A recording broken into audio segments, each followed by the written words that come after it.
কথা বলছি বাংলাদেশ সরকারি কর্মচারী সমন্বয় পরিষদের সম্মানিত সভাপতি এম.এ. হান্নান ভাইয়ের সাথে। আমি দাবির সম্বন্ধে যাব না, শুধু যাব আগামী দিনে করণীয় কি।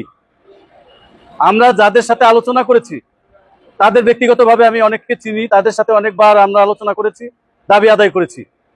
তারাও আমাকে সম্মতি দিয়েছে, ভালো জেনেছে, ভালোভাবে কথা বলেছে এবং ভালো ব্যবহার করেছে। আমরা আশা করেছি যে তাদের মাধ্যমে কর্মচারীরা একটি যৌক্তিক সময় উপযোগী 6 সদস্য পরিবার নিয়ে খেয়ে পড়ে বাঁচার জন্য যা প্রয়োজন তাই তারা করবেন। এবং আরেকটি জিনিস আমি হতাশ হয়েছি, আজকে এসে শুনেছি 150-র উপরে সংগঠন আলোচনা করেছে। তাই আর যদি 15 দিন আলোচনা করে তাহলে 500 ছাড়াইয়া যাবে। তাইলে তারা এটা বুঝেছে যে সংগঠনে কি অবস্থা, কর্মচারীরা দাবি নিয়ে লাফায় কি অবস্থা, দিলে কি হবে না দিলেই কি হইব, এটা তারা বুঝেছে। তা আমি সারা বাংলাদেশে কর্মচারী নেতৃবৃন্দের কাছে আলোচনা করতে চাই, আহ্বান রাখতে চাই, যদি দাবি আদায় করতে হয় আমাদের মতো সামরিক সরকার হোসেন মোহাম্মদের সাথে চ্যালেঞ্জ করে ঈদ বোনাস আদায় করেছি এবং উৎসব bonus time scale selection grade আদায় করেছি।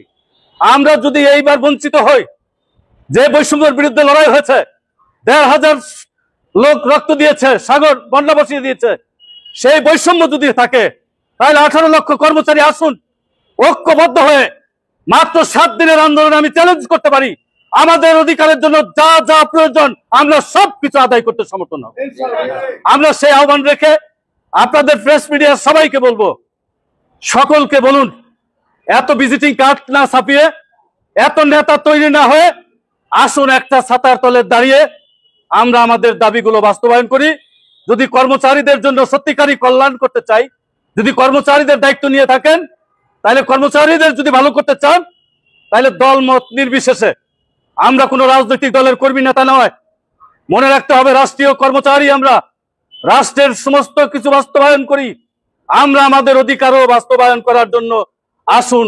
পে কমিশনের সম্মানিত সদস্যবৃন্দকে আন্তরিকভাবে অনুরোধ জানাবো যে এই সারা বাংলাদেশের 18 কোটি কর্মচারীদের, 18 লক্ষ কর্মচারীদের ছেলে মেয়েদের কথা চিন্তা করে, তাদের কথা চিন্তা করে আপনারা সত্যিকার অর্থে একটি গ্রহণযোগ্য সুপারিশ পেশ করবেন এবং বাস্তবায়ন করার চেষ্টা করবেন।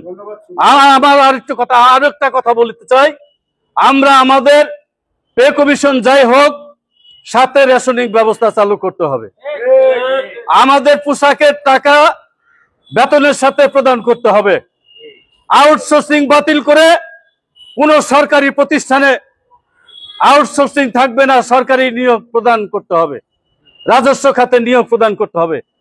পরিশেষে সবাইকে আজকে কষ্ট করে এই কর্মচারীদের ভাগ্যের পরিবর্তনের জন্য আপনারা এসেছেন, দীর্ঘক্ষণ সময় দিয়েছেন, আলোচনা করেছেন, এই জন্য আন্তরিক ধন্যবাদ জানিয়ে বিভিন্ন সরকারি গোয়েন্দা সংস্থা ভাইদেরকে, মিডিয়ার ভাইদেরকে আন্তরিক অভিনন্দন এবং ধন্যবাদ জানিয়ে বাংলাদেশ সরকারি কর্মচারী সমন্বয় পরিষদের পক্ষ থেকে আবার শুভেচ্ছা জানিয়ে আমি বিদায় নিচ্ছি।